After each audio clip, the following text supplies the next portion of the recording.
السلام عليكم ورحمة الله وبركاته. كم جرتن كبجم تودا جالة سمتون هردفتون برسدار ما الحمد لله نجكوت نجاني هي خنجر الله هم كبجارا بخير تمرة سناكو.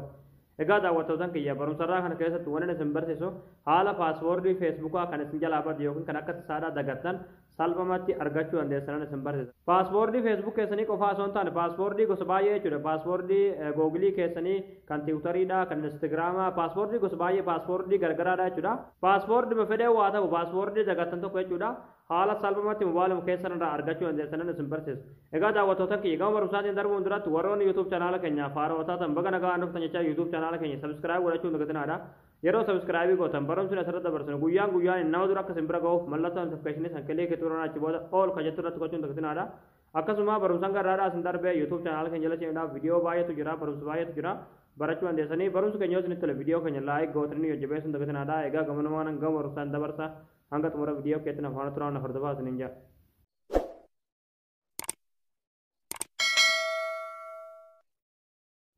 Hayyee daawwattootaan kiyyaa paaspoortii feesbuuk keessanii kan isin jalaa bade yookiin kan dagattan tokko salphumatti argachuudhaaf seetingii mobaayila keessatti galtanii achi booda gadanii bootanii asirratti googil ka jedhamu irratti kilikni gootanii asirratti achi booda kunoo manage your google account ka jedhamu irratti kilikni gootanii achi booda haala kanaan isinii fida asirratti jechuudha asirratti bootanii asirratti security ka jedhamu irratti kilikni gootanii achi booda gadanii bootan asirra gadanii bootanii malee gadanii bootanii gadi bootu jechuudha asirratti kunoo paaspoortii manaajer ka jedhamu irratti kilikni gootanii achi booda haala kanaan paaspoortii gosa baay'ee isinii fide jechuudha isinii galee amma kiyyaa kan feesbuukaa qofaa naa fide garuu keessan gosa baay'ee isinii fiduu mala jechuudha isinii galee kan instagraama keessanii kan tiwutarii kan googilii keessanii kan paaspoortii gosa gosaa jechuudha.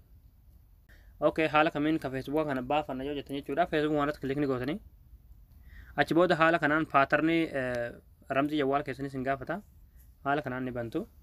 Egaa achi booda kun haalumaan margaa jirtan kanaan isiniif ta'e jechuudha isin galee imeelii keessan maddii olitti paaspoortii keessan ammoo maddii gaditti jechuudha isin galee yoo feetan yoo kooppii godhachuu barbaadan kooppii kanarratti kilikii gootanii kooppii godhatan jechuudha yoo immoo ijaan arguu barbaadan fakkii suuraa ajaa sanarratti kilikii gootanii haala kanaan isinii baha jechuudha isin galee.